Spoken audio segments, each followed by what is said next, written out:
देखिए, ये जो सिलेबस आप सभी को दिखाई दे रहा है, ये यूजीसी नेट का है सिलेबस। और यूजीसी नेट का सोशल संदर्भ में अगर आप यूनिट नंबर 9 देखेंगे तो आपको मिलेगा समाज कार्य अभ्यास के क्षेत्र, यानी क्षेत्र नंबर फर्स्ट। 2 क्षेत्र हैं, आपका यूनिट जो 10 है उसमें क्षेत्र सेकंड मिलेगा। हालांकि अगर मैं बात करता हूँ इस यूनिट नंबर 9 में स्वास्थ्य के हम लोगों को पढ़ना है, यानी आप ये कह सकते हैं कि बीमारी के बारे में भी यह स्टडी करनी है। कॉमन मेंटल जो डिसऑर्डर होते हैं उसके बारे में यह स्टडी करना है यूनिट नंबर 9 में। उसके बाद अगर हम बात करते हैं तो मेंटल इलनेस के बारे में पढ़ना है आप लोगों को। ठीक है, मेंटल हेल्थ के संदर्भ में इंडिया में कौन कौन सी पॉलिसीज़ हैं, यानी नीतियां बनाई गई हैं, कौन कौन से विधान बनाए गए हैं, उस पर हम लोगों को फोकस करना है। उसके बाद एक शब्द है एजिंग इसी यूनिट नंबर 9 में, जिसे चिकित्सा समाज कार्य क्या होता है, मनोचिकित्सा समाज कार्य क्या होता है, इसका थोड़ा सा बेसिक जानकारी लेने के बाद इसकी थोड़ी सी इतिहास आप लोगों को पढ़ना है। और उसके बाद मानसिक स्वास्थ्य के संदर्भ में और उसके रोग के बारे में, साथ ही साथ सोशल पैथोलॉजी, समाज रोग विज्ञान कहते हैं सोशल पैथोलॉजी का, बड़ा इंपॉर्टेंट पॉइंट है ये, हर बार एक सवाल आता है इससे। ठीक है, तो ये भी हमें यह स्टडी करनी है इसी में। पीडब्ल्यूडी, अगर आगे थोड़ा सा हम लोग बढ़ते हैं, देखिए और आगे क्या चीज़ मिलती है आपको यहाँ। जरड़ यानी एजिंग, यहाँ एजिंग के केवल थ्योरीज पढ़नी है हमें। इस एजिंग शब्द में थ्योरीज बड़ा इम्पॉर्टेंट है और ये हमें थ्योरी पढ़नी है।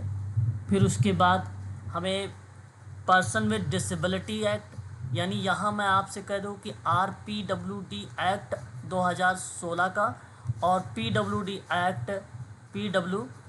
एक्ट सन 1995 का, एंटी नेशनल ट्रस्ट सन 1999 का। ठीक है, ये आपको 3 जो है एक्ट आपको पढ़ना होगा दिव्यांग व्यक्ति के संदर्भ में। ठीक है, तो ये बेसिकली क्या है, राष्ट्रीय और अंतर्राष्ट्रीय संदर्भ में अगर बात किया जाए तो एक प्रकार के ये अधिनियम है जो दिव्यांग व्यक्तियों को समाज की मुख्य धारा से जोड़ने का प्रयास करती है। उसके बाद थोड़ा सा हमें जेंडर और डेवलपमेंट पढ़ना है, इसमें क्या पढ़ना भी मैं बताऊंगा आप लोगों को। फिर उसके बाद हम लोगों को पढ़ना है ह्यूमन रिसोर्सेज मैनेजमेंट, और ह्यूमन रिसोर्सेज मैनेजमेंट के अंतर्गत हम सभी लोगों को केवल मॉडल पढ़ने हैं। क्या पढ़ने हैं? मॉडल, बस। ठीक है, ये हमें मॉडल पढ़ने हैं। फिर उसके बाद ह्यूमन रिसर्च जो है रिसोर्सेज डेवलपमेंट, ये तो मैनेजमेंट था। उसके बाद अगर हम बात करते हैं तो एक आता है डेवलपमेंट। ठीक है, उसके संदर्भ में थोड़ा सा बेसिक कॉन्सेप्ट हमें ध्यान में रखनी है। उसके बाद अगर हम बात करते हैं लेबर जो है लेबर वेलफेयर के बारे में पढ़ना है। ठीक है, ये है मानव संसाधन विकास। ठीक है, ये हमें थोड़ा सा पढ़ना है। उसके बाद अगर हम बात करते हैं तो लेबर वेलफेयर पढ़ना है, थ्योरीज ऑफ लेबर वेलफेयर के पढ़नी है। ठीक है, श्रम कल्याण की कौन कौन सी थ्योरीज हैं ये हमें पढ़ना होगा। ठीक है, ये चीज़ आप ध्यान रखेंगे। देन उसी में आपको प्रिंसिपल भी देखने को मिलेंगे। प्रिंसिपल अलग होता है, थ्योरीज अलग होती हैं, दोनों चीज़ें हमें पढ़नी होगी इसमें। ठीक है, उसके बाद लेबर लेजिस्लेशंस पढ़ने हैं, यानी आप ये कह लीजिए कि श्रम विधान कौन कौन से हैं। ठीक है, उसके संदर्भ में हम लोगों को थोड़ा सा जानकारी रखनी होगी। एक आध सवाल इससे भी प्रश्न बनता है। CSR बहुत इंपॉर्टेंट पॉइंट है, कॉर्पोरेट सोशल रिस्पॉन्सिबिलिटी, CSR इसको बोला जाता है। और CSR के संदर्भ में संकल्पना आपको ध्यान में रखना है और इसका मॉडल्स ध्यान में रखना है, CSR। उसके बाद आपको पढ़ना है ISO।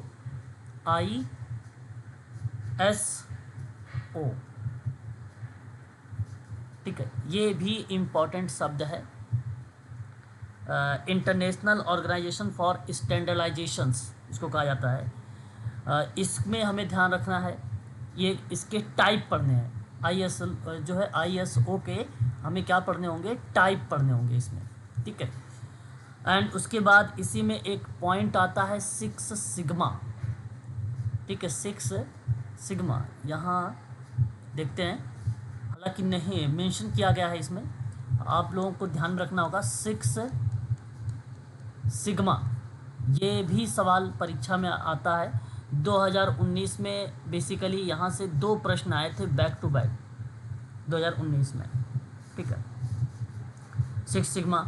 फिर उसके बाद इंडस्ट्रियल रिलेशंस पढ़ना है, मतलब औद्योगिक संबंध के बारे में हम लोगों को थोड़ा सा यह स्टडी करनी है, और उसमें खास कर इसके मॉडल्स पढ़ने हैं, ठीक है। औद्योगिक संबंध के प्रारूप के मॉडल कौन कौन से होते हैं, इससे परीक्षा में सवाल आता है, इसलिए ये मॉडल्स हमें ध्यान में रख के जाना होगा।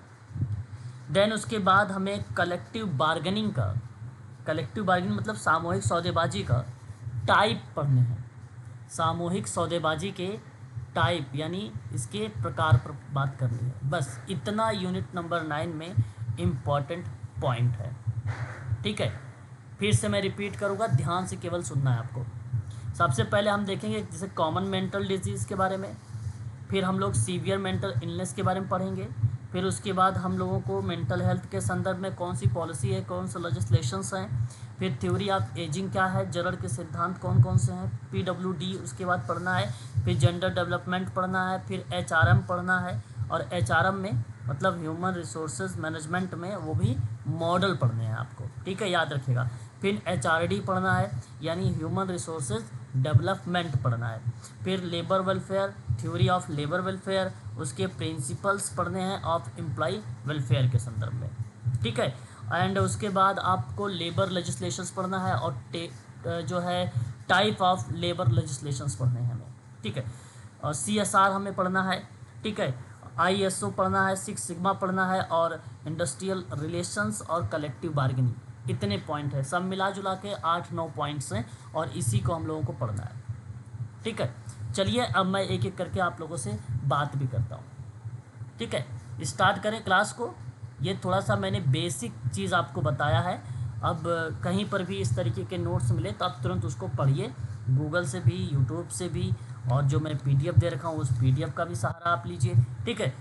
यहाँ पे जो मैंने बताया इनसे संदर्भ में कहीं पर भी कोई कंटेंट मिले तो आप उसे ज़रूर पढ़ें, ठीक है। तो शुरुआत किया जाए क्लास, एक बार स्पष्टीकरण करिएगा तो मैं स्टार्ट करूँगा क्लास, प्लीज़। Ji sir. चलो तो ठीक है सर, ध्यान से सुनिएगा। सबसे पहले मैं एक टॉपिक यहाँ पर मेंशन करूँगा, केवल बेसिक चीज़ों पर बात करूँगा, वो चीज़ें समझ में आए। सबसे पहला पॉइंट मैं यहाँ पे मेंशन करूँगा, चिकित्सा समाज कार्य, है ना, चिकित्सा समाज कार्य, इसे ही हम लोग मेडिकल सोशल वर्क के नाम से जानते हैं, ठीक है। देखिए ये जो चिकित्सा समाज कार्य है, जिसे अस्पताल या हॉस्पिटल सोशल वर्क के नाम से भी आप संबोधित कर सकते हैं। आप इसे अस्पताल सामाजिक कार्य के नाम से भी जानते हैं, या आप इन्हें संबोधित कर सकते हैं। समाज कार्य का एक विशेष क्षेत्र है ये, सोशल वर्क का ये एक प्रकार के, अगर मैं आपसे बात करूं तो विशेष एरिया है या विशेष क्षेत्र है मेडिकल सोशल वर्क, ठीक है। हालांकि फैमिली सोशल वर्क के संदर्भ में बात होती है, ठीक है, साइकेट्रिक सोशल वर्क के संदर्भ में बात होती है, विद्यालय सोशल वर्क यानी स्कूल सोशल वर्क के संदर्भ में बात होती है। तो सोशल वर्क के कौन कौन से एरिया हैं, तो ठीक चिकित्सा समाज कार्य जो है वो समाज कार्य का एक क्षेत्र है, ये बात ध्यान रखिएगा, जो चिकित्सा रणनीति में काम करता है। यानी ये क्रिया जो आती है मेडिकल सोशल वर्क, ये किस में काम में आती है, तो सेटिंग, चिकित्सा सेटिंग या चिकित्सा रणनीति में काम करती है, चिकित्सा रणनीति में काम करती है, ठीक है। ये पॉइंट रहेगा, इसके मतलब को या इसके संदर्भ को ये दर्शाएगा।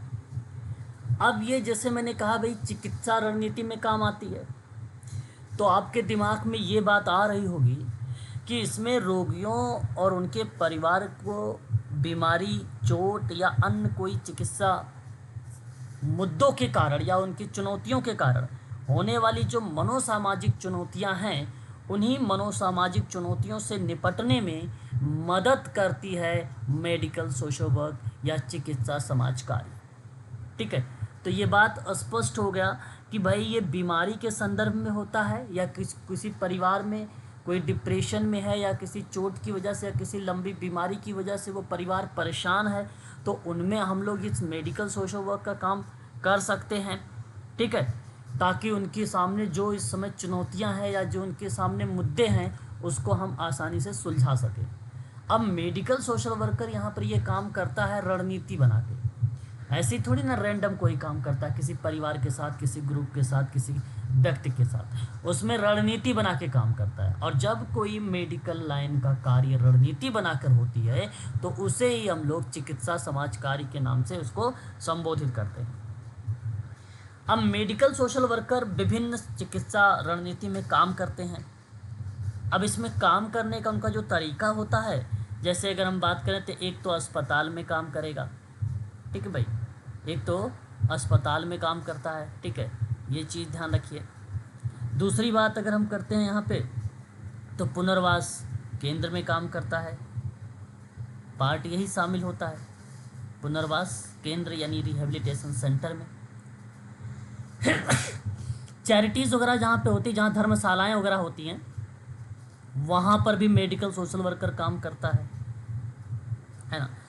रोगियों और उनके परिवारों को निम्न तरीके से वो क्या करता है मेडिकल सोशल वर्कर, उनकी मदद करता है ना, उनकी मदद करता है।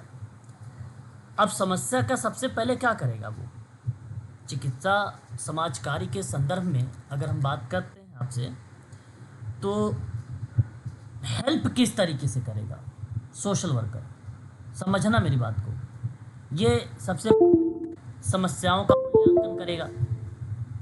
अभी मैं आपको ये लाइन समझाऊंगा, समस्याओं का मूल्यांकन करेगा एंड उसका निदान। दूसरी बात, उपचार के लिए योजना विकास करेगा या उपचार योजनाओं का या उपचार योजना का विकास करेगा। उसके बाद सामुदायिक संसाधनों तक पहुंच बनाएगा। रिसोर्सेज बहुत इम्पोर्टेंट होते हैं। ठीक है, सामुदायिक संसाधनों तक पहुंच पर बात करेगा।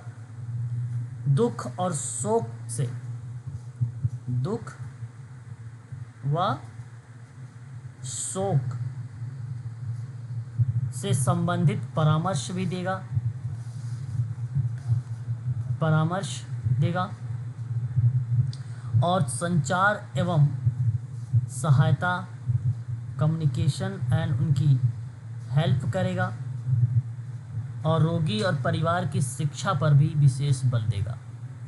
रोगी यानी क्लाइंट व परिवार की शिक्षा पर भी बल देगा।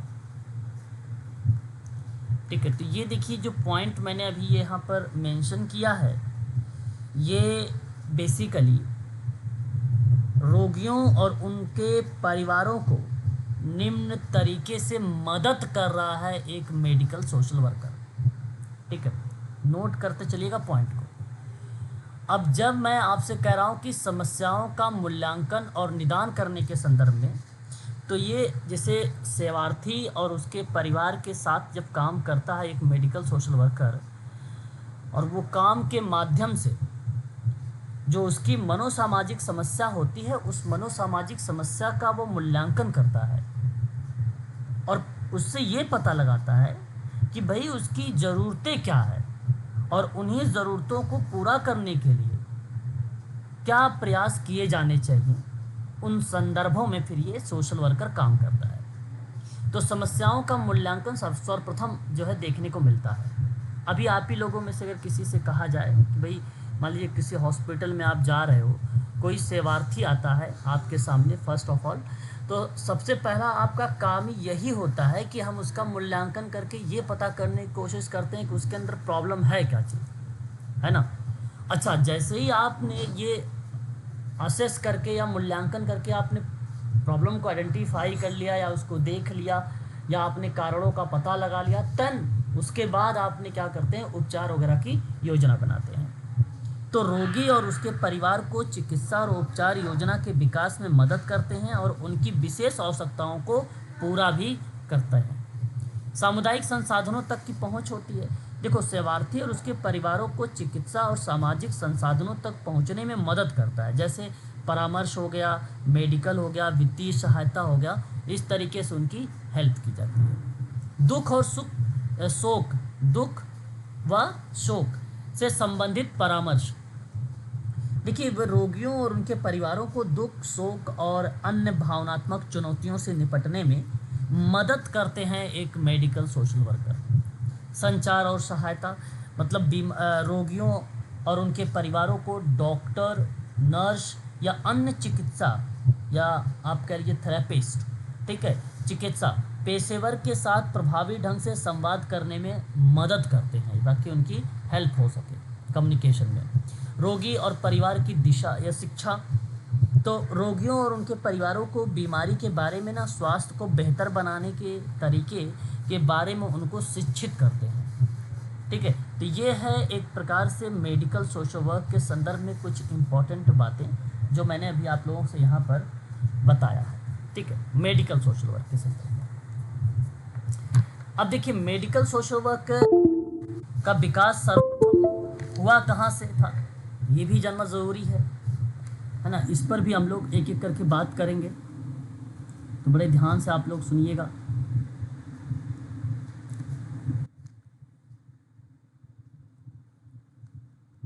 चिकित्सा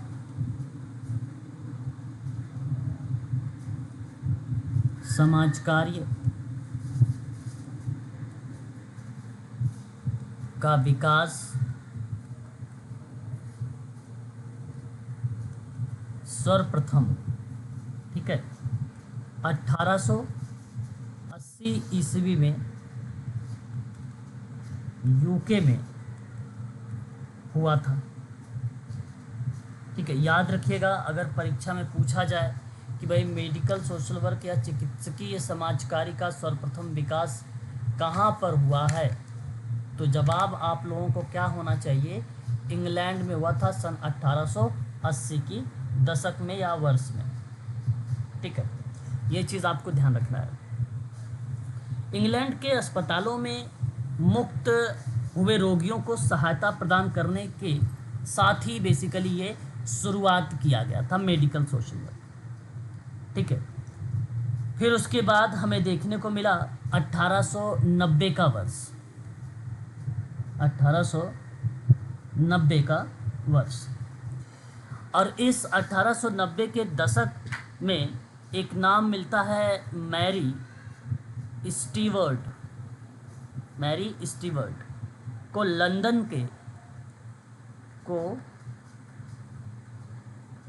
के रॉयल फ्री अस्पताल में प्रथम लेडी अल्मोनर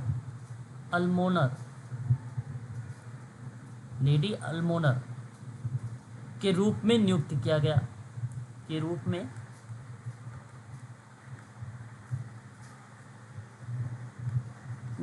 गया। अब देखो, ये सम्मिलित वाले परीक्षा में जो है, मतलब परीक्षा में सम्मिलित वाले प्रश्न के रूप में आपके सामने देखने को मिलेगा।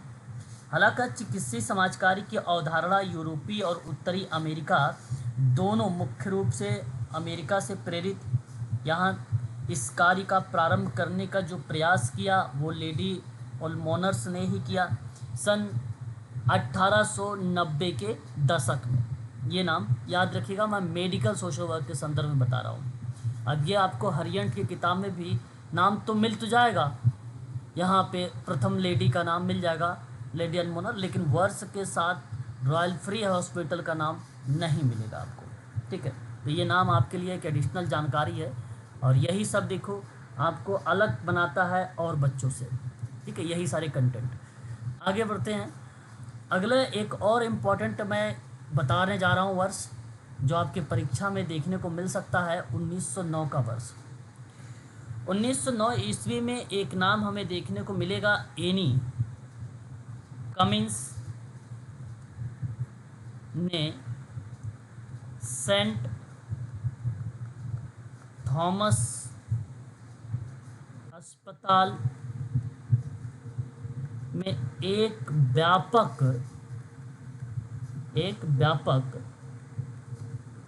सामाजिक कार्य सेवा की स्थापना, सामाजिक कार्य सेवा की स्थापना, ये हमें इस तरीके से दो नाम यहाँ पर देखने को मिलेंगे। ठीक है, तो ये चीज़ ध्यान रखिएगा। अभी यहाँ पे टॉपिक समाप्त नहीं हुआ है, आगे बढ़ते हैं। जब हम बात करते हैं सार्वजनिक स्वास्थ्य को लेकर, तो उस प्रक्रिया में 19वीं शताब्दी के दौरान में एक नाम मिलता है, जॉन स्नो का नाम। किसका नाम मिलता है? जॉन स्नो का नाम मिलता है। और इन्हीं के द्वारा इन्होंने सन 1848 ईस्वी में लंदन में हैजा प्रकोप को समाप्त करने में काफ़ी मदद, या उनकी काफ़ी जो है इन्होंने काफ़ी हेल्प की थी।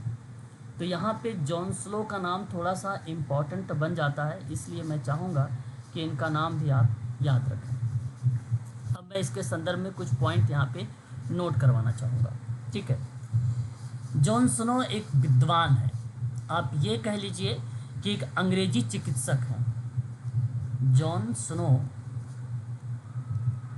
एक अंग्रेजी चिकित्सक हैं, ये बात आपको स्पष्ट हो गई है?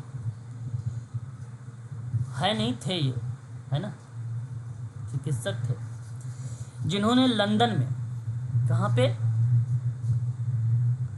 लंदन में हैजा के प्रकोप पर क्या किया था? अध्ययन किया था, है ना, अध्ययन किया था। और लंदन में हैजा के प्रकोप को समाप्त करने में इन्होंने सहायता भी की थी। सन 1848 ईस्वी में, ठीक है, 1848 ईस्वी में हैजा के प्रकोप को समाप्त करने में सहायता, हैजा के प्रकोप को समाप्त करने में मदद की थी या सहायता की थी, ये आप यहाँ पर ध्यान में रखेंगे। अब देखिए, इन्होंने दिखाया था कि दूषित पानी महामारी का मुख्य स्रोत होता है। जो दूषित पानी होता है, दूषित पानी, वो महामारी का एक स्रोत है। तो इन्होंने एक और वर्ष बताया, जॉन स्नो महोदय ने, थोड़ा सा डीप में गया हूँ बस, ज़्यादा नहीं, थोड़ा सा। तो 1854 ईस्वी में, 1854 में इन्होंने ब्रांड स्ट्रीट पंप के आसपास हैजा के मामलों की संख्या, हैजा के मामलों की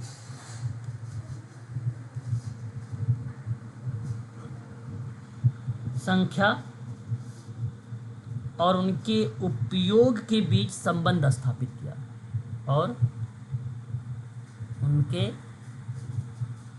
उपयोग के बीच संबंध स्थापित किया। ये भी एक एडिशनल जानकारी या एक इम्पॉर्टेंट इंफॉर्मेशंस आपके सामने है। ठीक है, उसके बाद अगर हम बात करते हैं तो चीन में चिकित्सकीय समाज कार्य की शुरुआत, मेडिकल सोशल वर्क की शुरुआत चीन में, ठीक है, चीन में मेडिकल सोशल वर्क की शुरुआत सन 1921 में हुआ है ना, बीजिंग में। किसने किया था?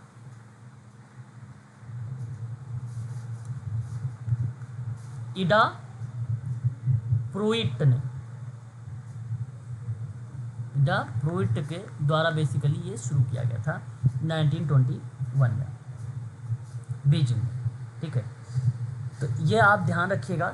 चिकित्सा समाज कार्य कार्यक्रम चीन में समाज कार्य के विकास के लिए एक महत्वपूर्ण कदम था ये, जो एक अहम रोल अदा करता था ये। ठीक है, तो ये चीज़ भी आपको यहाँ पे ध्यान में रखना है। उसके बाद हम बात करते हैं तो हमारे सामने आयरलैंड का भी नाम आता है, ये भी जानना ज़रूरी है।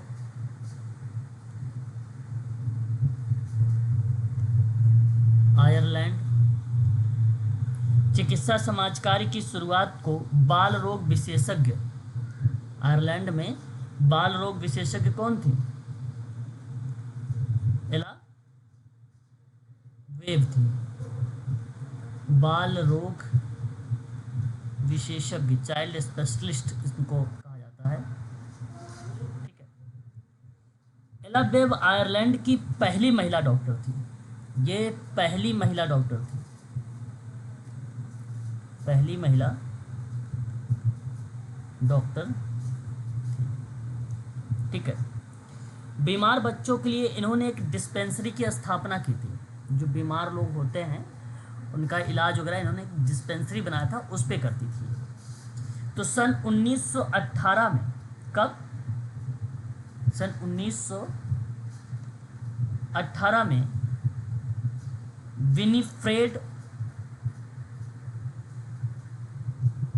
विनीफ्रेड एल्कॉक को अपनी पहली दानदाता के रूप में नियुक्त किया इन्होंने, पहली दानदाता के रूप में,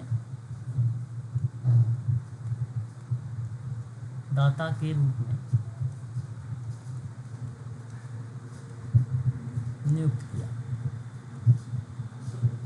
ठीक है, ये पॉइंट भी आपको ध्यान रखना है एला वेब के संदर्भ। ठीक है, अब बात जब हम लोग करते हैं अपने इंडिया के संदर्भ में, तो हम सभी लोगों को पता है भारत में सर दोराबजी टाटा ग्रेजुएट, ठीक है, स्कूल ऑफ सोशल वर्क की स्थापना किया गया है ना। ये बात आप सभी लोग जानते हैं ना, बताइए। सर दोराबजी, भाई आप लोग क्लास में हो ना, बोलो। हाँ सर हैं। ठीक sir. Sir Dorabji Tata graduate, ठीक है, क्या होगा? टाटा ग्रेजुएट। ठीक है, school of social work, school of social work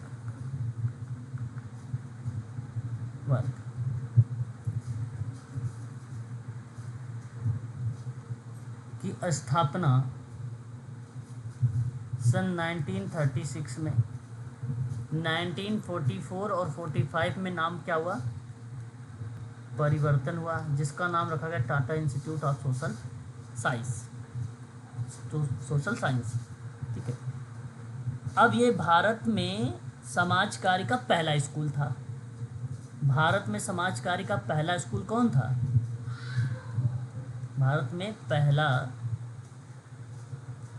समाज कार्य का स्कूल या विद्यालय कौन था? बिल्कुल सही कहा आपने। और इसे ड्रीम्ड यूनिवर्सिटी का दर्जा दिया गया। किसको दिया गया? बिल्कुल सही जवाब। Tata institute of social science को सन 1964 में ड्रीम्ड यूनिवर्सिटी या ड्रीम्ड विश्वविद्यालय के रूप में इसको दर्जा मिला। ठीक है, ये आपको ध्यान रखना है।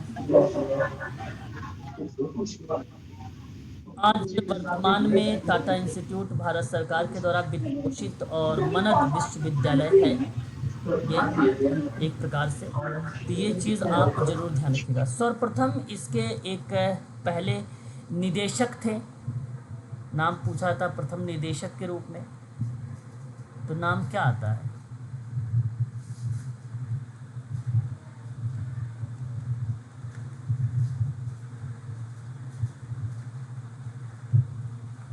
ठीक है, प्रथम निदेशक के रूप में डॉक्टर क्लिफोर्ड मॉन्सर्ट का नाम मिलता है। अच्छा, इसकी स्थापना किसने किया था? नाम ही है उनका दोराब जी, टाटा रतन दादा भॉय दोराब। इन्होंने ही इस स्कूल की स्थापना भी किया था इन्होंने। ठीक है, तो ये आपको ध्यान में रखना होगा आप सभी बच्चों को। ठीक है, Tata institute of social science बहुत इम्पोर्टेंट नाम है, और इन केस यदि परीक्षा में आपसे पूछता है तो आप यही नाम जरूर लगाएंगे। ठीक है, बताइए यहाँ तक तो कोई दिक्कत तो नहीं हुई होगी आप लोगों को? अगर नहीं है तो फिर तो बहुत अच्छी बात है। ये चीज़ आप थोड़ा सा ध्यान दीजिएगा, है ना। इंडियन अगर हम बात करते हैं, वर्तमान में इसके कुलपति के रूप में अगर किसी का नाम देखने को सर मिला, सचिन जी को म्यूट करवा दीजिए। म्यूट हो जाइए सचिन जी। वर्तमान में यदि कोई कुलपति का नाम या निदेशक के रूप में किसी का नाम मिलता है तो डॉक्टर नहीं है ये, मनोज कुमार तिवारी।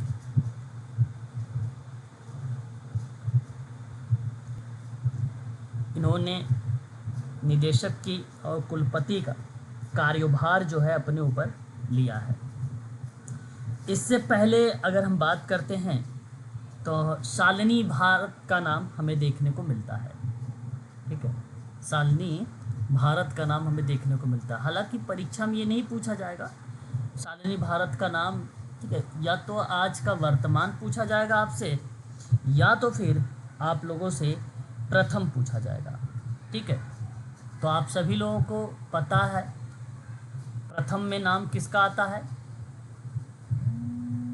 बोल सकते हो जी। मॉन्सर्ट का नाम 1936 से लेकर 41 तक। उसके बाद नाम आता है कुमार, जे एम कुमारप्पा का नाम, है ना, कुमारप्पा का नाम। और इन्होंने 1941 से लेकर 1953 तक इनका नाम देखने को मिला। उसके बाद ए आर वाडिया का नाम तो सुना भी होगा आपने को सोशल वर्क में, वाडिया का नाम 1953 से लेकर 1962 तक मिलता है।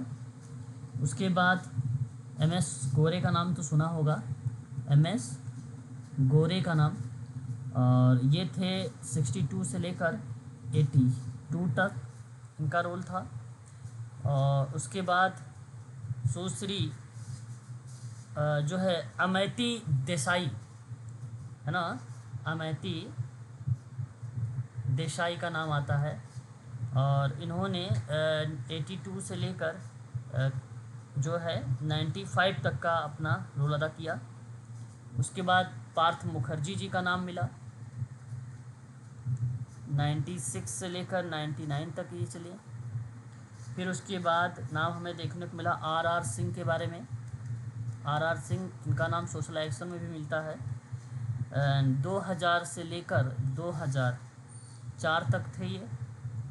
फिर उसके बाद एस परशु रामन का नाम देखने को मिला, और ये 2004 से लेकर 2018 तक थे। उसके बाद आपको अगर हम बात करते हैं तो शालिनी भारत का नाम मिलेगा। शालिनी भारत का नाम 2018 से लेकर 2023 तक। आज वर्तमान में इसके बाद नाम आता है किसका? मनोज कुमार तिवारी। और 2023 से लेकर अभी तक। तो ये था, मैंने क्रम से आप लोगों के सभी बता दिए हैं, हालांकि नहीं पेपर में आएगा, लेकिन फिर भी भाई ये यूजीसी नेट का पेपर है, कुछ भी पूछा जा सकता है। ठीक है, तो ये था basically Tata institute of social science के बारे में मैंने थोड़ी सी आप लोगों को विशेष जानकारी यहाँ पर प्रोवाइड कराया है। हम लोग मेडिकल लाइन के संदर्भ में पढ़ रहे हैं, तो हम एक चीज़ और यहाँ पर ध्यान रखेंगे भारत के इतिहास के संदर्भ में।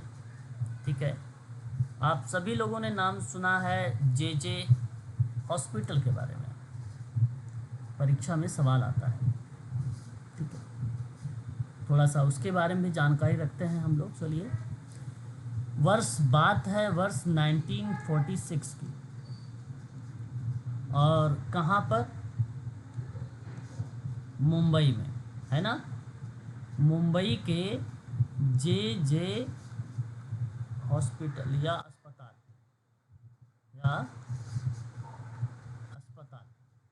ठीक है, में पहली चिकित्सा सामाजिक कार्यकर्ता की नियुक्ति हुई।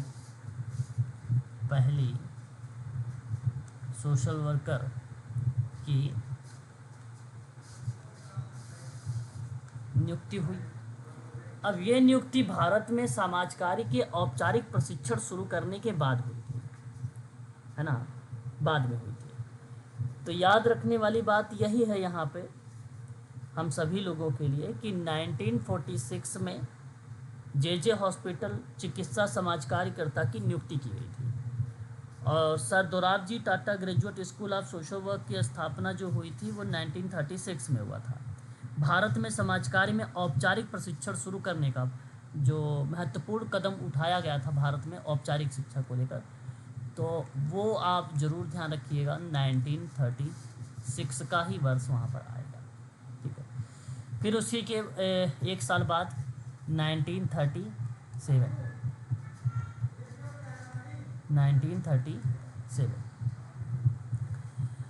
इसमें क्या हुआ कि बाल मार्गदर्शन क्लिनिक की स्थापना की गई।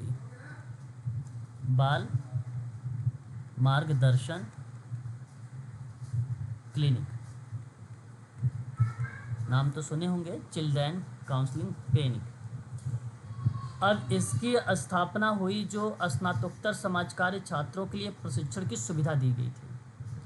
मतलब MSW के लिए क्या दिया जा रहा था? ट्रेनिंग या प्रशिक्षण देने की बात कही गई थी ये। और फिर 1960 के दशक में क्या हुआ, भारत में चिकित्सा सोशल वर्क या सामाजिक कार्यकर्ताओं का दायरा क्या हो गया? बढ़ गया। ठीक है, ये पॉइंट आपको यहाँ पे ध्यान रखना है। अच्छा, जे हॉस्पिटल में सर्वप्रथम चिकित्सा सामाजिक कार्यकर्ता की नियुक्ति की गई, उसके बाद में ही KEM में सामाजिक कार्यकर्ता की नियुक्ति भी की गई। ये बाद का प्रोसेस रहा था। ठीक है, अब उतने डीप में नहीं जाना है आप लोगों को, केवल इतनी बात यहाँ पे ध्यान में रखना है। ठीक है, सोशल वर्क के संदर्भ में, है ना। यहाँ तक कोई दिक्कत है या डाउट है तो आप हमसे पूछ सकते हैं, है ना। यहाँ तक में अगर कोई भी प्रॉब्लम आपको अगर आ रही है तो बताओ। यहाँ तक कोई दिक्कत तो नहीं है ना? सर एक चीज पूछनी थी, जैसे इसमें लिखा हुआ है, हाँ जो आपने अभी नोट कराया है कि बाल मार्गदर्शन क्लिनिक खुली है 1937 में, फिर उसमें अगला है कि 1960 में MSW का दायरा बढ़ा। तो सर 37 से 30 साल के बीच में एक लंबा अंतर नहीं है सर? 37 से 60 के बीच में नहीं, लंबा जी जी जी सर। लंबा तो है ही है सर। इसमें ये आप इतना डीप में ना अंतर अंतर अंतर अंतर सर, टाइमिंग के अंतर की यहाँ बात कर रहे टाइमिंग हैं। का मतलब ये था, मैं बताता हूँ आपको, ये सुनिए। पहले सोशल वर्क में रिसोर्सेज कम थे, बढ़े थोड़ी थे ज़्यादा। अगर रिसोर्सेज होते तो पहले भी दायरा बढ़ सकता था, लेकिन बाद जी में जी जी। MSW का जो दायरा बढ़ा है, ट्रेनिंग वगैरह का, प्रशिक्षण वगैरह और चीज़ें बढ़ गई और धीरे धीरे प्रोग्राम शामिल कर दिए गए, तो वो 1960 से हुए। औपचारिक रूप जी से सर। शिक्षा प्रशिक्षण देना शुरुआत तो हो गई थी जब इसकी स्थापना की गई थी तभी, ठीक है। जी जी। हाँ, फिर उसके बाद 1 साल बाद बाल मार्गदर्शन क्लिनिक का एक एक दायरा बढ़ गया, एक एरिया बढ़ गया। जी धीरे धीरे काम हो रहा है ना, अभी अचानक नहीं। अभी जी। जैसे आज 2025 चल रहा है, आने वाले 5 साल में या 10 साल में सोशल वर्क यहीं पर नहीं रहेगा, इसके और दायरे बढ़ जाएंगे और क्षेत्र बढ़ जाएंगे, तब और ज़्यादा रिस्पॉन्सिबिलिटी जी जी। इसकी बढ़ जाएगी, ठीक है सर। ठीक। तो ये था ठीक है। थोड़ा सा ठीक है हिस्ट्री। सर। अच्छा, मैं एक और बात बताना चाहूँगा, ये तो मैं आपको केवल टू द पॉइंट से ही सारी चीज़ें रिलेट करवा रहा हूँ। और एक नाम आपने सुना होगा मेडिकल सोशल वर्क के ही अंतर्गत इंडियन रेड क्रॉस सोसाइटी का नाम मैं आपको बताना चाहूँगा। भारतीय रेड क्रॉस, पेपर में ये भी सवाल आ चुका है, रेड क्रॉस सोसाइटीज़। देखिए, परीक्षा नज़दीक है तो इसलिए आप ये बिल्कुल ना सोचें कि टॉपिक हमारे लिए इम्पोर्टेंट नहीं है। जितनी भी चीज़ें बताऊंगा सीधा आपको वो परीक्षा में या तो पूछे गए हैं या तो आगामी परीक्षा में पूछे जाएंगे। इंडियन रेड क्रॉस सोसाइटी है और इसकी मद्रास क्या है, शाखा है। मद्रास में क्या है इसकी शाखा, मीन्स ब्रांच। अब भारतीय रेड क्रॉस सोसाइटी तमिलनाडु शाखा के नाम से जानी जाती है। ये था पहले का नाम, जो मद्रास शाखा के नाम से जानी जाती थी। अब परीक्षा में यही सवाल बनाया जा सकता है कि अब किस नाम से। अब यही Indian red cross society Tamil Nadu, Tamil Tamil Nadu के शाखा के नाम से जानी जाती है। हालांकि इसकी स्थापना सर जब किया गया था तो वह डेट थी 27 नवंबर सर 1920 का वर्ष था। पता है आपको ये भारतीय रेड क्रॉस सोसाइटी काम किस पे करती थी? मैं बताता हूँ। ये ना अस्पतालों में सेवाएं यानी सर्विसेज प्रोवाइड कराती थी, ब्लड बैंकिंग का काम, HIV एड्स के लिए प्रोग्राम का करना, व्यावसायिक प्रशिक्षण देना, आपदाओं की तैयारी करवाना, उससे राहत कार्य करवाना, युवा कार्यक्रम जैसी गतिविधियों का संचालन करती है यह भारतीय रेड क्रॉस सोसाइटी, ठीक है। ये चीज़ ध्यान रखिएगा, काफ़ी इम्पोर्टेंट के रूप में आप लोगों को देखने को मिल सकता है ना। चलिए, अच्छा आगे बढ़ते हैं। अब उसके बाद आप सभी लोगों ने स्वास्थ्य सर्वेक्षण विकास समिति के द्वारा वर्ष 1945 में, सर जो इसमें मद्रास शाखा है इसका क्या होगा?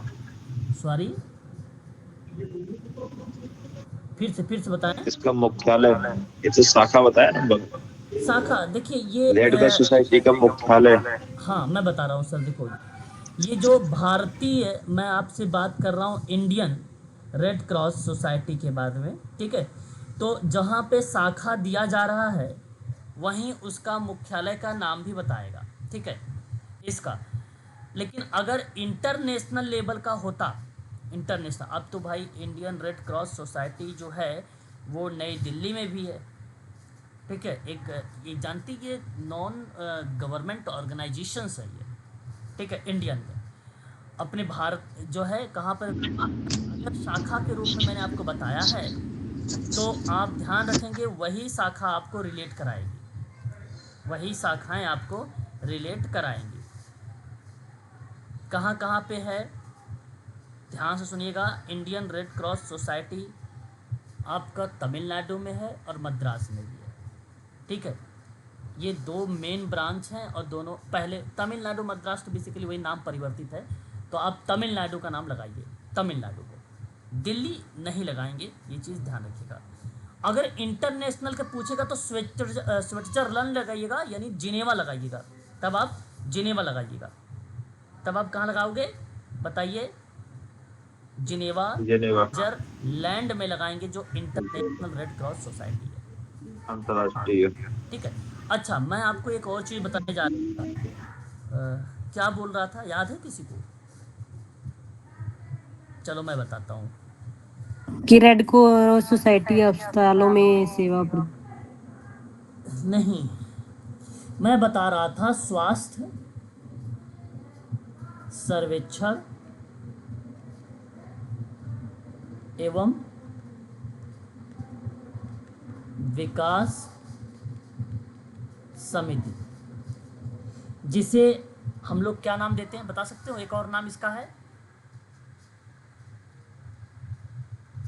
भोरे समिति के नाम से भी हम लोग इसको जानते हैं। इसकी स्थापना सन 1943 में हुई।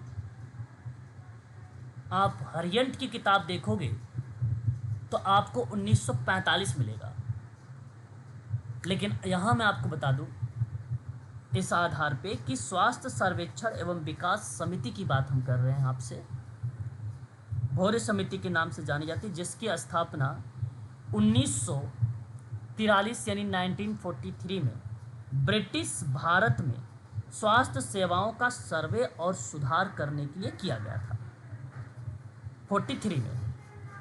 अब यही समिति ने रिपोर्ट दी। अच्छा, रिपोर्ट कब दिया था? बात समझ में आ रही ना? बताइए, रिपोर्ट कब दिया था?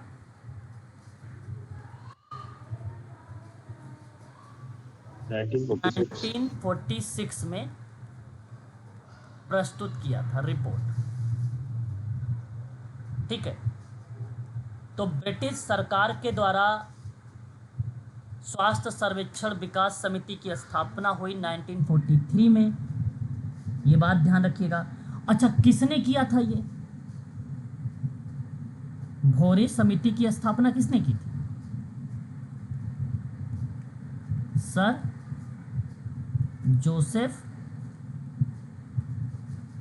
भोरे ने किया था। भारत की स्वास्थ्य सेवा का सर्वे करना या सुधार करने की सिफारिश करता है ये। ठीक है, ये चीज़ आप थोड़ा सा ध्यान रखेंगे इसके संदर्भ में। ठीक है, ये था मेडिकल सोशल वर्क के संदर्भ में कुछ बातें जो आप सभी लोगों के लिए इम्पोर्टेंट है। अब उसके बाद हमारे सामने आता है मनोचिकित्सा समाज कार्य। इसमें कुछ खास अब चीज़ें नहीं है।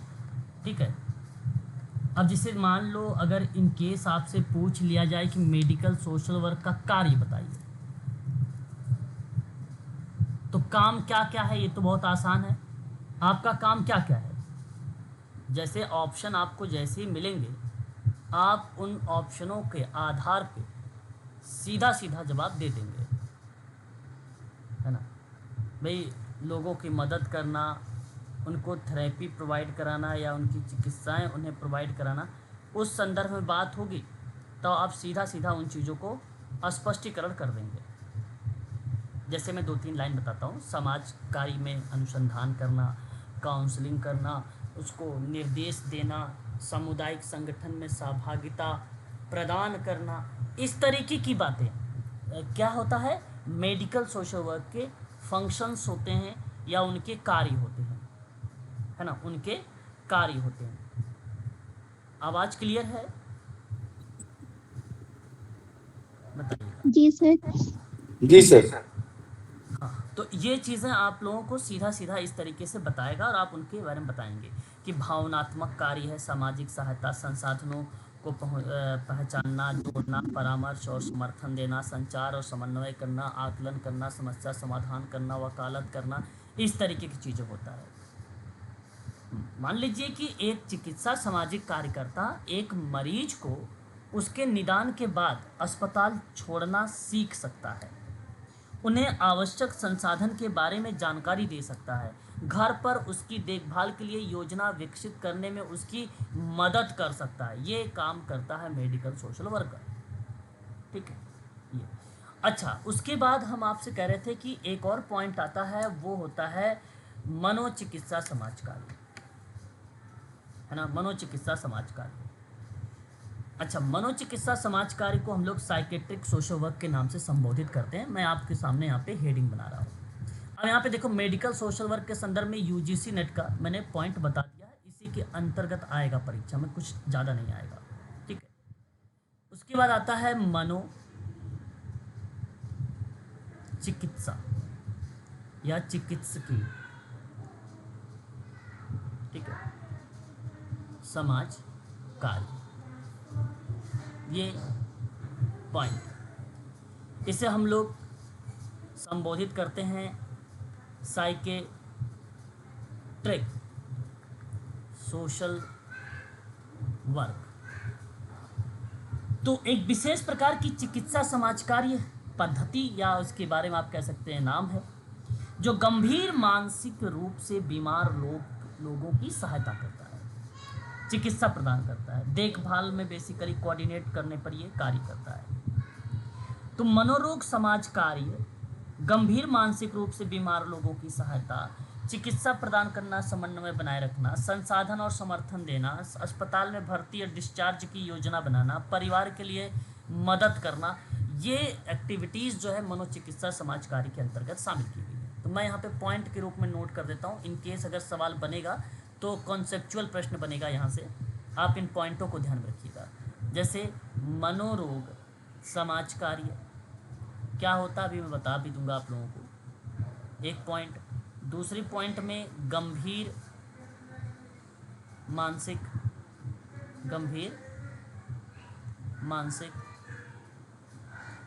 रूप से बीमार लोगों की सहायता, लोगों की मदद या सहायता, चिकित्सा प्रदान और समन्वय, संसाधन और समर्थन,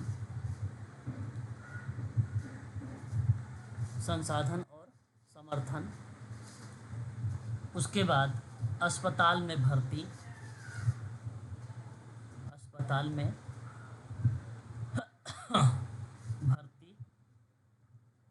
और डिस्चार्ज करना। सर थोड़ा आवाज धीमी आ रही सर। आवाज़ धीमी आ रही है, डिस्चार्ज करना, ओके। परिवारों के लिए सहायता, परिवारों के लिए थोड़ा वॉल्यूम बढ़ा लीजिएगा। क्या मेरी आवाज़ स्लो जा रही है आप लोगों के पास? जी सर। जी सर, थोड़ी थोड़ी। अच्छा जी, चलो अभी तो क्लियर है कि अभी भी स्लो है?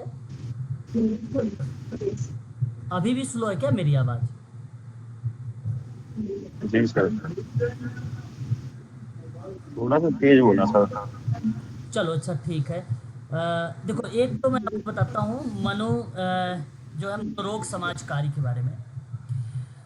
जब मनोरोग चिकित्सा टीम का एक बेसिकली अभिन्न अंग है जो रोगियों और उनके परिवारों के लिए सहायता और संसाधन बेसिकली प्रदान करता है, ठीक है, तो वो मनोरोग समाज कार्य का पार्ट बनता है। गंभीर मानसिक रूप से बीमार लोगों की मदद करता, यानी इसमें मानसिक स्वास्थ्य के मुद्दे वाले जो लोग होते हैं जैसे कि सिजोफ्रेनिया, अवसाद, चिंता वाले लोगों की मदद करना बेसिकली इसमें शामिल होता है। चिकित्सा प्रदान करना, समन्वय बनाए रखना, मतलब रोगियों की दवा और अन्य चिकित्सा उपचार तक पहुंच करने में उसकी हेल्प करना।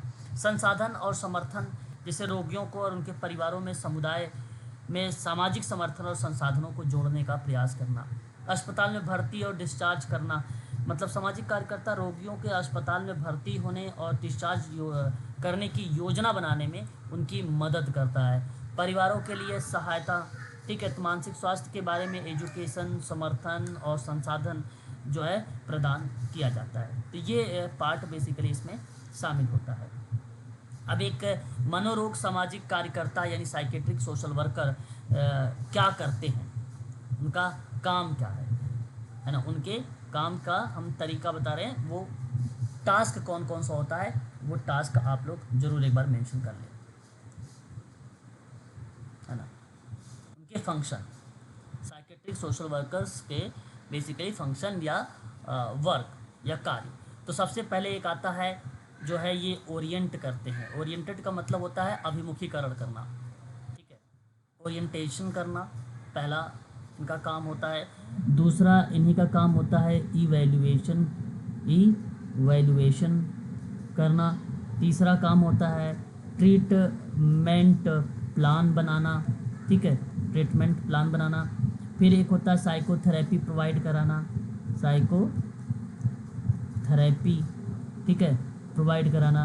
और एक होता है ड्रग मैनेजमेंट करना, ड्रग मैनेजमेंट करना। और उसके बाद क्या हो सकता है, ग्रुप थेरेपी साइकेट्रिक देते हैं, ठीक है। एंड उसके बाद फैमिली थेरेपी, ठीक है। और उसके बाद आप सीबीटी का नाम भी आप नोट कर सकते हैं, ठीक है, सीबीटी भी देते हैं, cognitive behaviour therapy. And family therapy हो गया।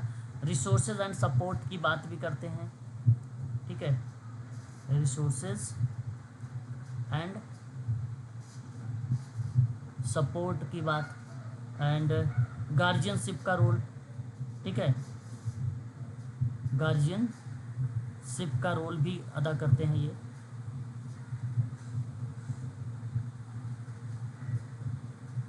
गार्जियनशिप का रोल भी अदा करते हैं।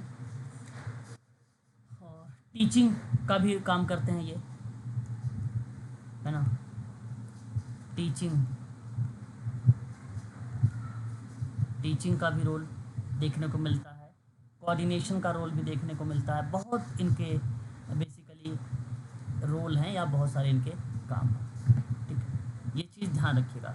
अच्छा, अब मैं आपको ये बता दूं, अभिमुखीकरण का मतलब क्या था, जो हमने शुरुआत में लिखा था यहाँ पे, ओरिएंटेशन। ओरिएंटेशन का मतलब होता है ये रोगियों को अपने अधिकारों और सेवाओं के बारे में जानकारी देते हैं इसको शुरुआत में, तो ये पार्ट बेसिकली कहलाता है ओरिएंटेशन। दूसरी बात अगर हम करते हैं इवैल्यूएशन का, तो वे आकलन करते हैं, परिवारों की ज़रूरतों का मूल्यांकन या उसका आकलन करते हैं। फिर ट्रीटमेंट प्लान की बात करता हूँ, तो रोगियों के लिए व्यक्तिगत उपचार की योजना भी बनाते हैं। फिर साइकोथेरेपी की बात करते हैं हम लोग, तो रोगियों के लिए मनोचिकित्सा प्रदान करना। फिर उसके बाद ड्रग मैनेजमेंट का मतलब दवा मैनेजमेंट, दवाओं लेने में मदद करते हैं ये, ठीक है। एंड ग्रुप थेरेपी, उसके बाद समूह में थेरेपी प्रोवाइड कराते हैं। फैमिली को थेरेपी देते हैं। कॉग्निटिव यानी बिहेवियर से संबंधित थेरेपी प्रोवाइड कराते हैं। रिसोर्सेज एंड सपोर्ट यानी ये क्या करते हैं, परिवारों को समुदाय में सामाजिक समर्थन और संसाधनों से जोड़ने का प्रयास करते हैं। फिर एक अभिभावक, ये रोगियों को अभियोजन संबंधी कार्य के रूप में रोल अदा करते हैं, ठीक है। एंड उसके बाद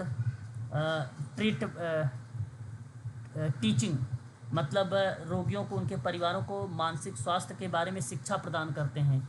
फिर उसके बाद आता है समन्वय, यानी रोगियों को देखभाल शामिल करके चिकित्सा पेशेवर के बीच में कोऑर्डिनेशंस बनाए रखने का कार्य करते हैं, ठीक है। तो ये बेसिकली क्या है कि साइकेट्रिक सोशल वर्क का ये कुछ कार्य है, इस तरीके से बेसिकली अपना रोल अदा करते हैं। अब इन्हीं के हम लोग थोड़ा सा हिस्ट्री पर बातचीत करते हैं कि किस तरीके से यहाँ पे हमें देखने को मिल सकता है साइकेट्रिक सोशल वर्क के संदर्भ में इतिहास को लेकर प्रश्न, ठीक है। तो अब थोड़ी सी हम लोग हिस्ट्री पर भी यहाँ पर बात कर लेते हैं। देखो, आप सभी लोगों ने नाम सुना है सन 1905 का।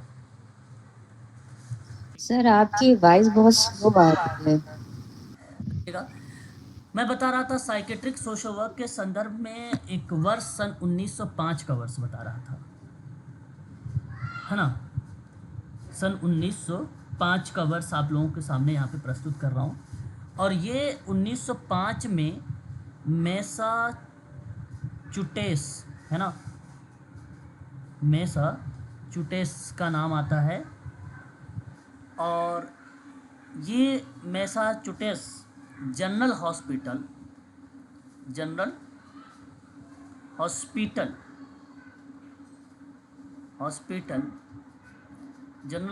में समाज सेवा विभाग की स्थापना की गई थी। समाज सेवा विभाग की स्थापना की गई थी,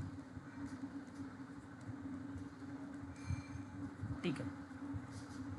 अब इस विभाग ने कार्यकर्ताओं को अस्पताल में न्यूरोलॉजिकल क्लिनिक के रूप में बेसिकली डायग्नोसिस या ट्रीटमेंट जैसी क्रियाएं संचालित की गई थी। तो साइकेट्रिक सोशल वर्क के संदर्भ में ये पार्ट हमारे सामने देखने को मिला था, ठीक है। देन उसके बाद अगर हम बात करते हैं समाजकारी में मनोचिकित्सा समाजकारी की उत्पत्ति को लेकर, तो आरंभ में संयुक्त राज्य अमेरिका में हुई थी। शुरुआती दौर में अगर मेडिकल सोशल वर्क से अगर पूछा जाए कि शुरुआत कहाँ से की गई थी, तो मेडिकल सोशल वर्क की शुरुआत बेसिकली हुआ था अमेरिका से। कहाँ से किया गया था भाई? आरंभ में संयुक्त राज्य अमेरिका में हुई, ठीक है। मानसिक रोगियों का अध्ययन किया गया था वहाँ पे, है ना। मैं नीचे यहाँ पे नोट भी कर देता हूँ, ठीक है। नाम आपने सुना होगा मैरी गैरेट का नाम, मैरी गैरेट का नाम। और मैरी गैरेट का नाम जहाँ भी देखने को मिलता है वो बोस्टन साइकोपैथिक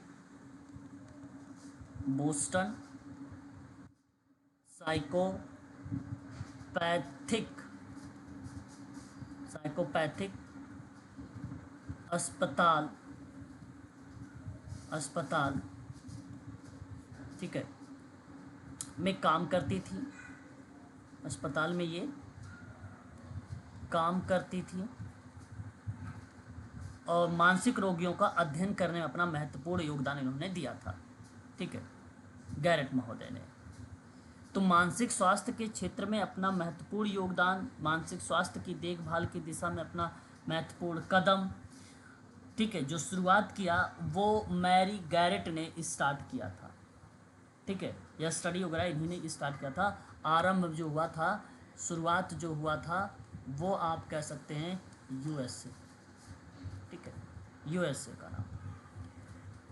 अब बोस्टन साइकोपैथिक चिकित्सा के निदेशक पद पे फिर इनका चुनाव हो गया, और जब इनका चुनाव हुआ तो वह वर्ष था 1913।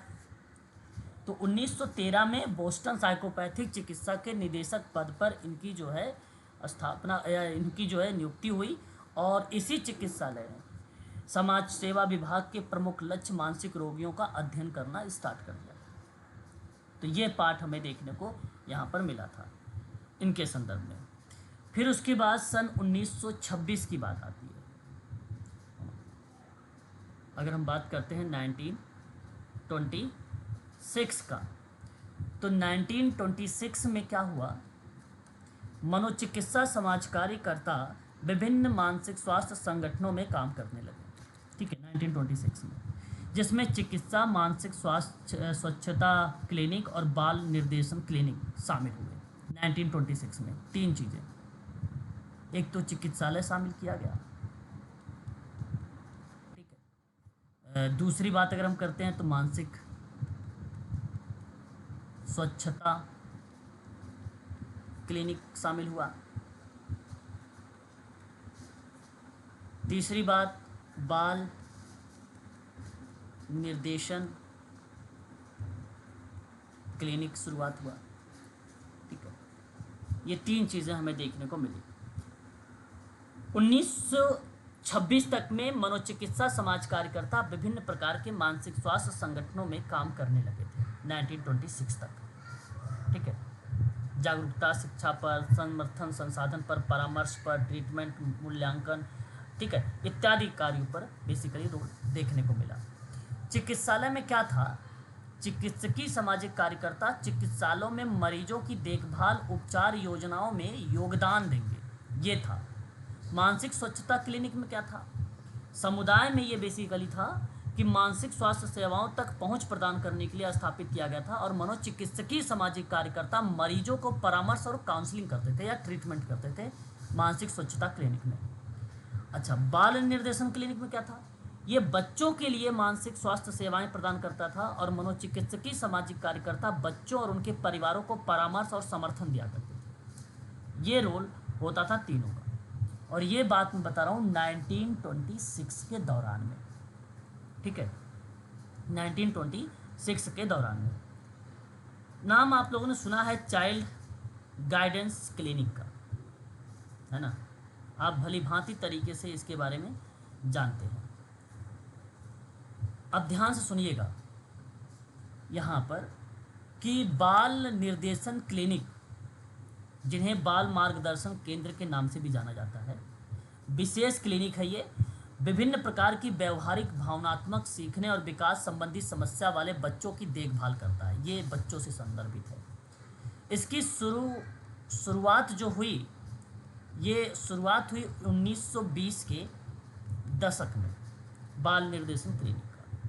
किशोर अपराध को संबोधित करने के लिए यह स्थापित किया गया था और भारत में पहला क्लिनिक सन 1939 में आया। भारत में पहला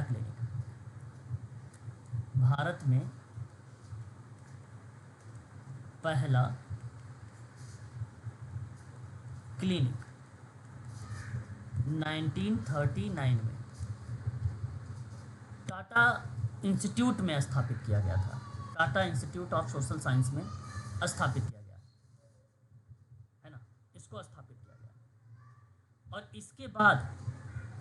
इसके बाद दूसरे नंबर का सन 1955 में दूसरा सन 1955 में नई दिल्ली एंड चेन्नई में क्लिनिक स्थापित किया गया। ठीक है, नई दिल्ली में, चेन्नई में क्लिनिक क्या किया गया? स्थापित किया गया। ठीक है, समझ में बात आ रही है? बताइए, बोलिए भाई। जी सर। हाँ, और जी सर, आ रहा। ये संयुक्त राज्य अमेरिका में बाल निर्देशन एक आंदोलन की शुरुआत हुई थी, है ना। अच्छा, ये भारत में जो 1939 में किया गया Tata institute of social science में, तो भारत में पहला क्लिनिक कहाँ पर है? अरे भाई बता सकते? मुंबई। टाटा इंस्टीट्यूट तो मुंबई में ही तो है ना, है कि नहीं? बताओ। तो जी सर। आप जो है नाम जरूर ध्यान रखा करें, है ना, काफ़ी इम्पोर्टेंट है ये। और फिर मैं आपको बता रहा था, अमेरिका में ये आंदोलन के रूप में कब आया था? यूएसए में मोमेंट के रूप में, बाल गाइडेंस क्लिनिक मोमेंट, तो वो 1922 लगाइएगा। हालांकि वो नहीं आएगा पेपर में, इंडिया का पूछ सकता है, इंडिया का आया भी है और परीक्षा में पूछ भी सकता है। ठीक है, तो ये बात ध्यान रखिएगा आप सभी लोग। ठीक है, अच्छा, इसका बेसिकली मोटो क्या है बाल मार्गदर्शन क्लिनिक का? ये मूल्यांकन, परामर्श, उपचार, सेवा देना, भावनात्मक, विकासात्मक कठिनाइयों वाले जो बच्चे होते हैं उनमें उनकी मदद करता है। ठीक है, उनकी मदद करता है। तो ये रोल बेसिकली वहाँ पर देखने को मिलता है। ये चीज़ जरूर ध्यान रखिएगा, एंड ऑब्जेक्टिव के रूप में अगर सवाल बनता है तो। अच्छा, ये किसने बेसिकली इस्टेब्लिश्ड किया था, बता सकते हैं आप?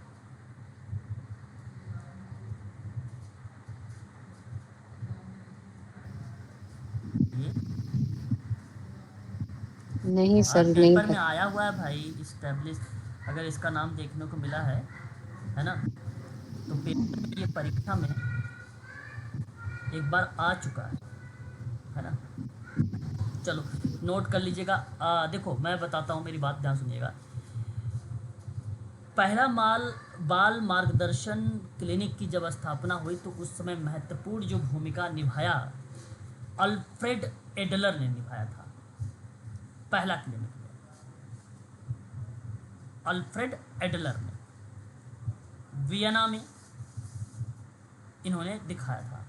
तो आप चाहो तो यहाँ पे अल्फ्रेड एडलर का नाम लिख सकते हैं। ठीक है, डॉक्टर विलियम हीली का नाम भी देखने को मिला, और ये शिकागो में मिला था, शिकागो जुवेनाइल साइकोपैथिक इंस्टीट्यूट।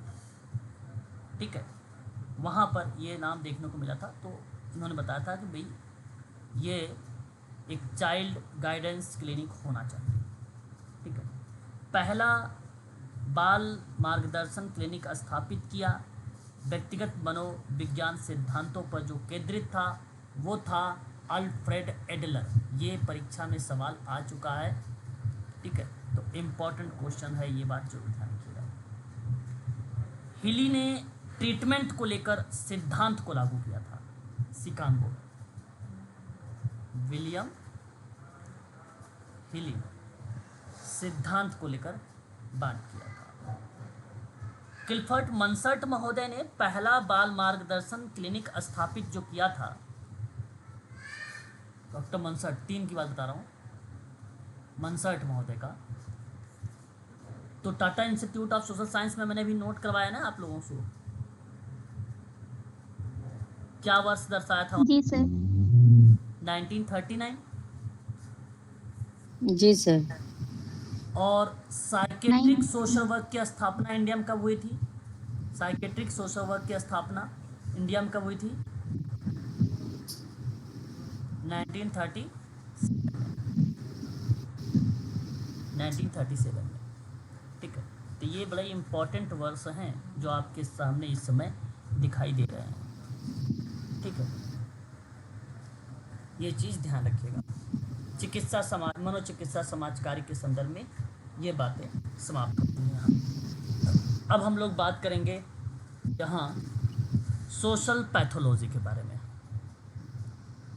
ठीक है, सोशल पैथोलॉजी को हम लोग क्या बोलते हैं?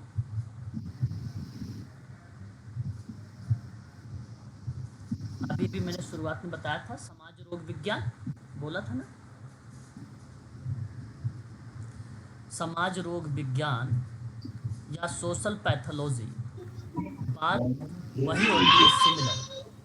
ठीक है, तो मैं आपके सामने यहाँ पे समाज रोग विज्ञान, इसे हम लोग कहेंगे सोशल पैथोलॉजी।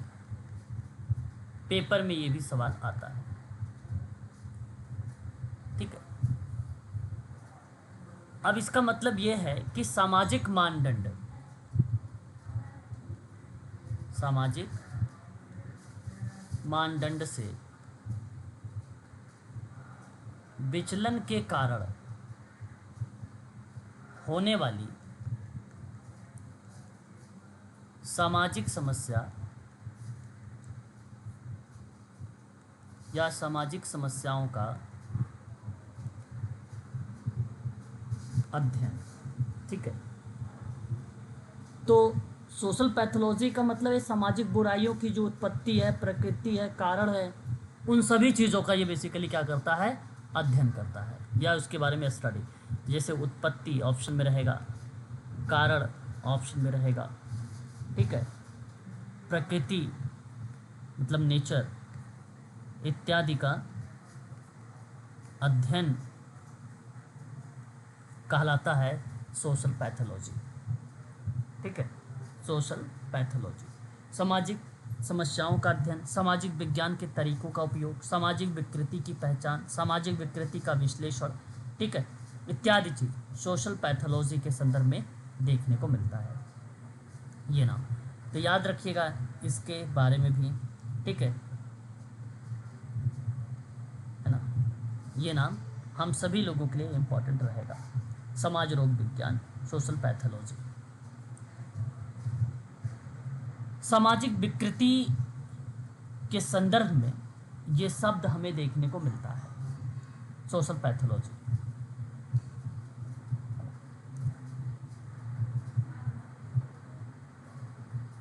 चलिए उसके बाद और भी चीज़ें। रोग का अध्ययन कहलाता है पैथोलॉजी। पैथोस का मतलब होता है पीड़ा, लोगस का मतलब होता है अध्ययन, यानी रोग के कारण, रोग की प्रकृति, रोग के लक्षण, रोग का निदान, रोग का उपचार, जहाँ पर भी बात आती है वो दर्शाता है सोशल पैथोलॉजी। और एक शब्द इसी से मिलता जुलता आता है, सामाजिक विकृति। सामाजिक विकृति का विज्ञान की जो अवधारणा है वो एमिल दुर्खिम का है।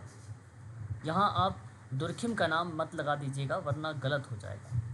विकृति का नाम आता है सोशल विकृति में, सामाजिक विकृति में, तो नाम आप लोग लगा दीजिएगा एमिल दुर्खिम का नाम। ठीक है, ये चीज़ ध्यान रखिएगा। महामारी विज्ञान का नाम सुना होगा आप लोगों ने, जानते हैं महामारी विज्ञान? बताइए। महामारी विज्ञान, इसी को महामारी विज्ञान को हम लोग क्या बोलते हैं? एपिडेमोलॉजी कहते हैं, महामारी विज्ञान को।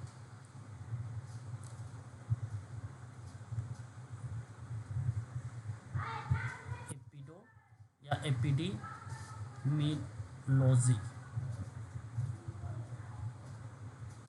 या महामारी विज्ञान, ठीक है। चिकित्सा विज्ञान की एक शाखा है ये, जो किसी आबादी में स्वास्थ्य और बीमारी के विवरण, नियंत्रण, रणनीति इत्यादि का ये अध्ययन किया जाता है इसमें।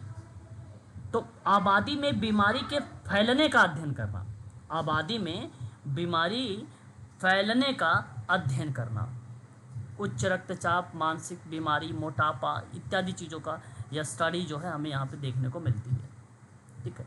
तो इसे हम लोग महामारी विज्ञान का नाम देते हैं, ठीक है। ये चीज़ ध्यान रखिएगा इसके संदर्भ में, महामारी विज्ञान। महामारी जो है स्थान विशेष महामारी का अंतर पहली बार हिप्पोक्रेटस के द्वारा लाया गया था। आप ये कह सकते हैं हिप्पोक्रेटस का नाम आप यहाँ पे लिख सकते हैं और उसे बता सकते हैं, हिप्पोक्रेटस का नाम। एक होता है इटियोलॉजी, इटियोलॉजी को क्या कहा जाता है? हेतुकी विज्ञान या हेतु विज्ञान आप कह लीजिए, इटियोलॉजी, ठीक है। इसे बोला जाता है हेतुकी या आप कह लीजिए हेतु विज्ञान, ठीक है। ये शब्द आते हैं। अच्छा, हेतुकी और हेतु विज्ञान में या एटियोलॉजी शब्द में इसका मतलब है कि किसी रोग या स्थिति के कारण का अध्ययन करना, किसी रोग या स्थिति के कारण का अध्ययन करना, ठीक है, वो दर्शाता है ये, ठीक है। तो रोग या स्थिति के कारण का अध्ययन जो करते हैं हम लोग, उसे हम लोग बोलते हैं एटियोलॉजी। एटियोलॉजी का अध्ययन किसी रोग के कारण को समझने में मदद मिलता है। और जानते हैं ये विभिन्न कारकों को शामिल कर सकता है, इसमें कई कारक एलिमेंट जो है इंक्लूड हो सकते हैं। जैसे कारकों की अगर हम बात जब करते हैं तो उनमें कौन कौन से कारक हो सकते हैं? एक होता है आनुवांशिक कारक, ठीक है। दूसरा होता है पर्यावरणीय कारक या पर्यावरण कारक। तीसरा होता है संक्रामक कारक और चौथा होता है मनोवैज्ञानिक कारक, ठीक है।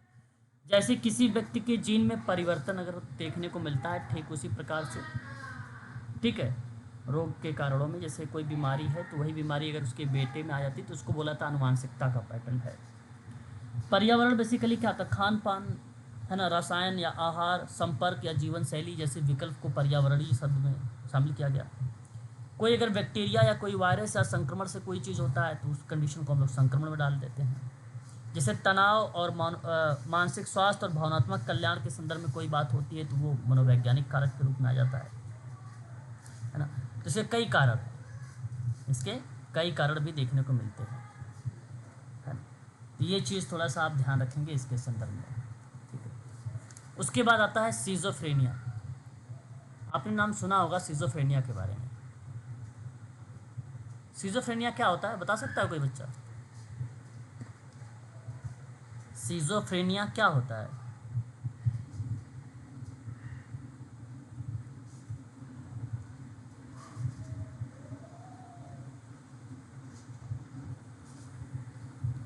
बोलो, सिजोफ्रेनिया। ये सर रोगी को सर हेलुएशन होता है सर, हेलुसिनेशन और नींद में ही सर। हाँ सर। चलिए और रोगी नीचे से बात करता है और कान में कुछ सुनाई देता है, ठीक है दिखाई भी देता है। ठीक है, सुनिएगा। सिजोफ्रेनिया एक गंभीर मानसिक, ये क्या है, मानसिक विकार है, मानसिक विकार है, गंभीर मानसिक विकार है जो व्यक्ति के सोचने, व्यक्ति को सोचने, महसूस करने और व्यवहार करने के तरीकों को प्रभावित करता है, प्रभावित करता है। ये व्यक्ति को वास्तविकता से अलग कर सकता है, रियलिटी से उससे क्या कर सकता है, वो अलग कर सकता है। तो सिजोफ्रेनिया के लक्षण में जैसे अभी आपने मुझे एक शब्द बताया जो है हेलुसिनेशन शब्द, और जो है हेलुसिनेशंस का मतलब होता है मति भ्रम। क्या होता है इसका मतलब, मति भ्रम, हेलुसिनेशंस, ठीक है। और देखो, यह उन चीज़ों को देखना या सुनना शामिल है जो वास्तव में मौजूद ही नहीं है। पायल की आवाज़ नहीं आ रही है जो कि रियल में है नहीं, लेकिन आपको ऐसा लगता है कि पायल की आवाज़ आ रही है। ये एक प्रकार की बीमारी है ना। जैसे कि आवाज़ें सुनाई देना, ऐसी चीज़ें देखना जो बाकी लोगों को दिखाई ही नहीं देती है, जो कि आपको दिखाई देती है, वो है ना। तो वो मतिभ्रम है, वही सिजोफ्रेनिया का पैटर्न है जिसमें एक टाइप ये बनता है ना? बात को समझना। एक इसी में आता है भ्रम, एक शब्द इसी में आता है भ्रम। एक होता है मति भ्रम और एक होता है भ्रम, है ना। तो ये शब्द भी ध्यान रखिएगा। भ्रम बेसिकली क्या है, इसे डुलेशंस का नाम देते हैं हम लोग, भ्रम को, है ना? भ्रम।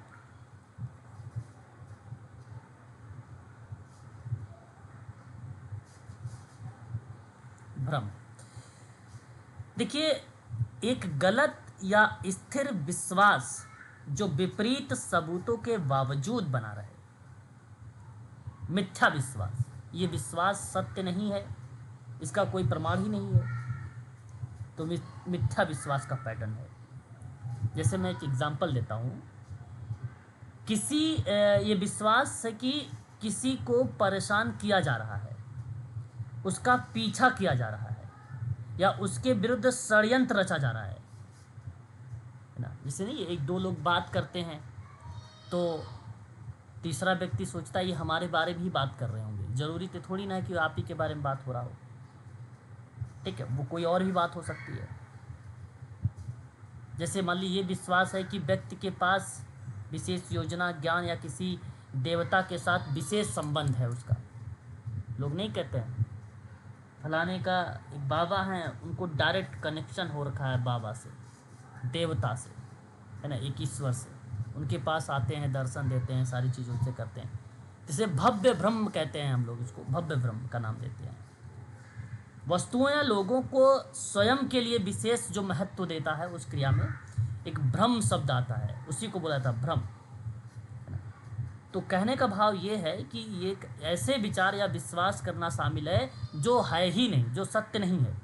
जैसे कि किसी के खिलाफ साजिश करना या किसी के द्वारा जो है षड्यंत्र करना, है ना, आप षड्यंत्र कर रहे हैं ऐसा जो कि है ही नहीं, है ना। तो ऐसे शब्द जो है दर्शाता। सिजोफ्रेनिया के कारण अभी पूरी तरह से ज्ञात तो नहीं हुआ, लेकिन ये माना जाता है कि मस्तिष्क के कार्य में गड़बड़ी होने की वजह से है सिजोफ्रेनिया।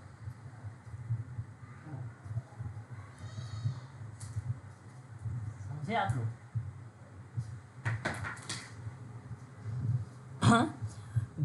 जीवन की गुणवत्ता को बेहतर बनाने के लिए उपचार उपलब्ध है। उपचार में दवाइयाँ हैं, मनोचिकित्सा है, सामाजिक समर्थन है, इत्यादि चीज़ें बेसिकली रखी गई हैं सिजोफ्रेनिया में। तो ये दो शब्द सिजोफ्रेनिया के लिए बड़े इम्पॉर्टेंट है और हम चाहेंगे कि ये दोनों शब्द आपको पता होना चाहिए, मतिभ्रम और भ्रम। ये परीक्षा में सवाल आएगा और कंफ्यूज नहीं होना, भ्रम क्या है, मतिभ्रम क्या है ना। ये दो शब्द आप लोगों को कंफ्यूज इन दो शब्दों में नहीं होना है। सिजोफ्रेनिया को ऐसे तो देखो कई टाइप्स हैं, उनके कई ऐसे लक्षण हैं, कई कारक हैं, है ना। लेकिन केवल यहाँ पे जैसे आपको अभी भी लगता है कि आप ऐसी चीज़ें देख सकते हैं, सूंघ सकते हैं, सुन सकते हैं, छू सकते हैं, चख सकते हैं, जो अनुभव में नहीं है, जैसी आवाज़ें सुनाई देती है जो कि है ही नहीं।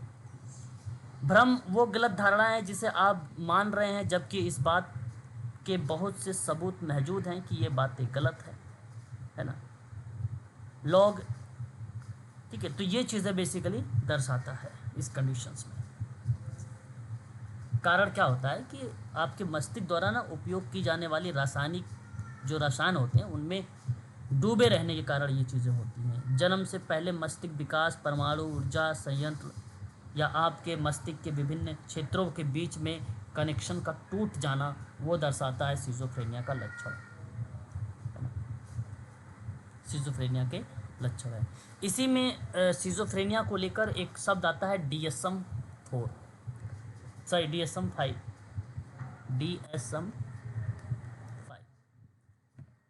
इसका फुल फॉर्म परीक्षा में खूब पूछा जाता है ना। परीक्षा में इसका फुल फॉर्म आता है, तो फुल फॉर्म में अगर नाम आता है तो मैं आप सभी से कहूँगा कि लिखिएगा द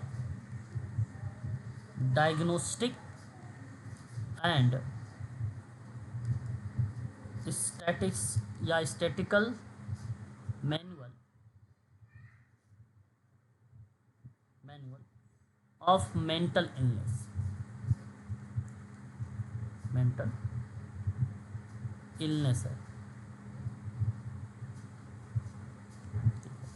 ये, इसका बेसिकली DSM-5 का ये फुल फॉर्म है, इसका पूरा नाम है, ठीक है, याद रखिएगा इसमें,